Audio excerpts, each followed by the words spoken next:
السلام علیکم دوستو. ایک بھائی نے مفتی طارق مسعود صاحب سے سوال کر دیا کہ داڑھی سنت ہے یا فرض ہے، اور داڑھی کے بغیر جو نماز کرتے ہیں اس کی پیچھے نماز ہوتے ہے یا نہیں. تو طارق مسعود صاحب نے ان کو ایک زبردست جواب دیا. ویڈیو کو پورا دیکھو. ویڈیو دیکھنے کی پہلے ہمارا چینل کو سبسکرائب کرو، ویڈیو کو لائک کرو اور بیل آئیکن کو دبا دو تاکہ اس طرح کا انٹرسٹنگ ویڈیو آپ کو مل جائے. تو چلے ویڈیو دیکھتے ہیں. مفتی صاحب داڑھی کے مسئلے پہ کیونکہ بہت سارے آپ کو پتہ ہے پاکستان میں لوگ کہتے ہیں کہ جی چھوٹی داڑھی بھی ٹھیک ہے. ایک تو داڑھی کے والے سے دونوں چیزوں کی وضاحت فرما دے، عام آدمی کے لیے داڑھی اور پھر امام کے لیے داڑھی. اور قاری طیب صاحب رحمہ اللہ نے اپنی کتاب میں چھوٹی داڑھی کو بھی کسی حد تک گنجائش دی ہے. اس کتاب میں نے خود پڑھا ہے، یہ میرے والد صاحب نے دکھایا مجھے.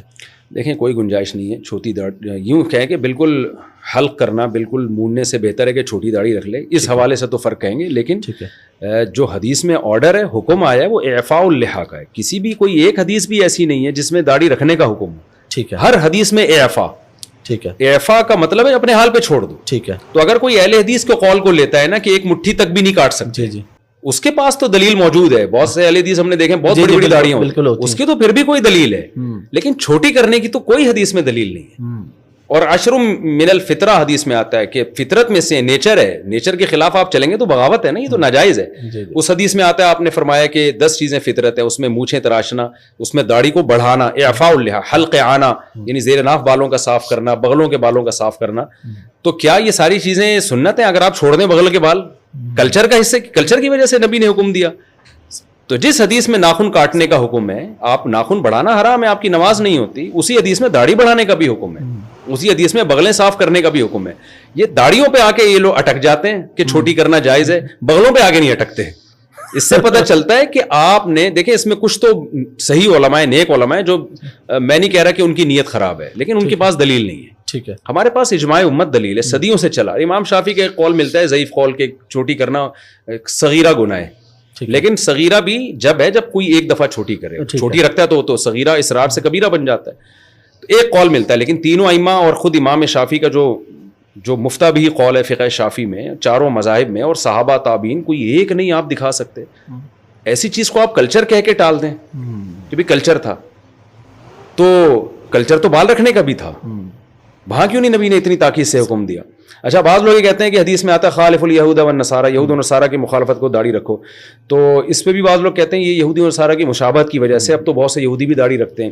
یہ بات بھی غلط ہے. نبی نے جو بتایا نا یہودی و نصارہ کی مخالفت کرو، حدیث کا یہ قطعاً مطلب نہیں ہے کہ یہودی رکھنا شروع کر دیں تو تم کٹانا شروع کر دو. مطلب یہ کہ بری چیز ہے جو یہود و نصارہ کرتے ہیں، تم نے برائی میں ان کی مخالفت کرنی ہے، اچھائی کو پروموٹ کرنا ہے، اعفاء اللحیٰ پہ عمل کرنا ہے. اور ویسے بھی آج کل بھی زیادہ تر یہودی اور عیسائی رکھتے نہیں ہیں، بہت کم، چند مذہبی قسم کے لوگ رکھتے ہیں. میں نے الحمدللہ پرانی آسمانی کتابوں کا بھی طلب علمی کے دور میں مطالعہ کیا ہے. تورات میں ابھی بھی یہ لکھا ہوا ہے کہ اللہ نے کوہ طور پہ موسیٰ کو بلا کے کہا کہ اپنی قوم کو کہہ دیں کہ داڑیاں بڑھائے. آج تک یہودی اس پر عمل کر رہے ہیں. میں لوگوں سے کہتا ہوں ہمارے لبرل مذہبی اسکالر زمانے سے متاثر ہو گئے، یہودیوں کے اسکالر متاثر نہیں ہوئے. انہوں نے داڑھی نہیں چھوڑی اب تک، اور ہمیں پتہ نہیں کیا مسئلہ ہے. تو بھائی آپ نہ رکھیں، آپ کہیں میں گناہ گار ہوں، میں پیغمبر کے آرڈر پہ عمل نہیں کر رہا، آپ شریعت کے حکم کو چینج کیوں کر رہے ہیں؟ تو 150-200 سال پہلے علامہ شامی ابن عابدین جو فقہ حنفی کے بڑے مستند ایک مفتی سمجھے جاتے ہیں، جن کو بہت آدھی دنیا نے ان کو فالو کیا ہے، ان کے یہ الفاظ ہیں کہ داڑھی ایک مٹھی سے کم کرنا یا بالکل منڈا دینا، کما یفعلہ بعض المغاربۃ والمخنثۃ من الرجال فلم یبحہ احد. وہ 150-200 سال پہلے یہ لکھ رہے ہیں کہ جیسے کہ اہل مغرب کرتے ہیں، یا کچھ وہ مرد جو عورتوں کی مشابہت کرتے ہیں، وہ مرد جو چھوٹی داڑھی کرتے ہیں یا شیو کرتے ہیں، اس کو کسی نے بھی حلال قرار نہیں دیا. یعنی اس وقت 200-250 سال پہلے روئے زمین پر کوئی ایک مفتی بھی نہیں تھا جو اس عمل کو جائز کہتا ہو. اجماع امت خود ایک مضبوط دلیل ہے. حدیث میں آتا ہے میری امت گمراہی پہ جمع نہیں ہو سکتی. تو میں نے ابن عابدین رحمہ اللہ کا قول دلیل کے طور پہ پیش نہیں کیا، میں نے ان کی نیوز کے طور پہ پیش کیا. اس وقت روئے زمین پر کوئی بھی، حدیث میں آتا ہے امت گمراہی پہ جمع نہیں ہو سکتی. تو کیسے جمع ہو گئی اتنی بڑی امت؟ تو ہم اصل میں کلچر سے متاثر ہوئے ہیں. اب بجائے کلچر کو چینج کرنے کے ہم خود چینج ہو رہے ہیں. تو اسلام کو بھائی چھوڑ دو، آپ نے نہیں رکھنی آپ نہ رکھیں. اسلام کو نہ بہت سارے کام وہ بھی تو آپ نہیں کر رہے نا. اسلام نماز تو فرض ہے، وہ تو ارکان کا نام ہے. وہ تو اب اگر کوئی نہیں امام، یعنی اگر چھوٹی داڑھی والا، ہاں اب رہا مسئلہ امام کا، نماز تو ہر فاسق کے پیچھے بھی ہو جاتی ہے، لیکن یہ کہ امام ظاہر ہے ایسا ہونا چاہیے نا جو شریعت کو خود تو فالو کرتا ہو نا.